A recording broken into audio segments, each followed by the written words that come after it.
Welcome back, folks. Next week on the show, I'll have Dana White. He is the president of the Ultimate Fighting Championship. And we'll also have Ohio State legend Eddie George. I believe they'll both be in studio. My next guest was the real-life inspiration for Matthew McConaughey's character in Two for the Money. He's one of the best sports handicappers in the world. I earlier asked if he was a wacky guy. I've learned in the interim not to say that about him. He's going to break down the lines for us on a regular basis. This is Brandon Lang. Brandon, welcome to the show. Give him a hand, folks.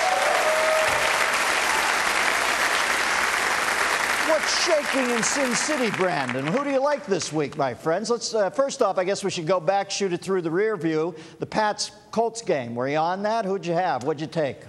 Well, I had Indy. I was all over Indy. Vegas had this one nailed. Line to open up 3.5, and then they sat back and watched the public move that line all the way up to 6. So Vegas had 2-1 money on New England. I, of course, had Indy plus the points. Very good there. $100 million make for the sports books here in Vegas. So good day all around. Wow. Now, coming up, we got the Cowboys-Gents. Always a hard hitter. What do you like in that?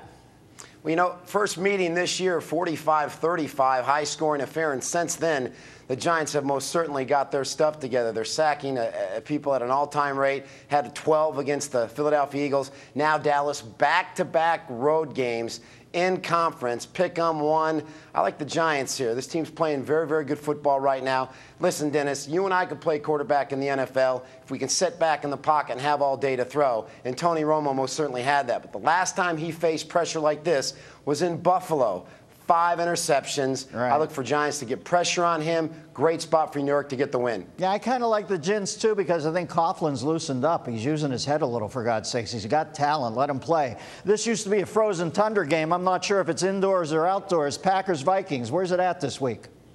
Well, right now, Vikes are getting 6, and last week as a 7-point home dog, they drilled San Diego. Everybody knows the kind of day Adrian Peterson had. And listen, I've always said Minnesota's got the best offensive line in the NFL, and you're seeing it with the kind of numbers Peterson's putting up behind him. I'm going to grab the 6 points here with Minnesota. Big divisional game. I like the way they're playing. Get on the Vikes. Colts Chargers. I can't quite figure the Chargers out. I thought they were off the snide. I thought they'd gotten over the Marty Fernor blues. Then they fall back last week. What do you think of this game? Well, give the Vikings credit. They threw 8 in the box, said we're going to stop LT and force Phillip Rivers to beat us. Well, 19 of 42 for just over 200 yards. Not really getting the job done. Back home, friendly confines, getting a field goal and a half. I'm going to jump on that. I think Indy's in due for a letdown situation here. They've got to be after the New England game. I still think they win, but in a very tight field goal game, there's value with the home dog getting 3.5. Great spot for the Chargers to get their swagger back in a field goal game. You know, Rivers is finding out that thing about the less you know, the better you are in some way in the NFL until you really know everything. He's in that mid-zone now where he kind of thinks he knows it, but he's not naive and he doesn't know it all. He's right in that weird mid-zone for week to week. You never know what you're going to get out of Phillip. Brandon, we appreciate it. We'll check with you down the road, my friend. And thanks, coming up next on Sports Unfiltered, we will have the photo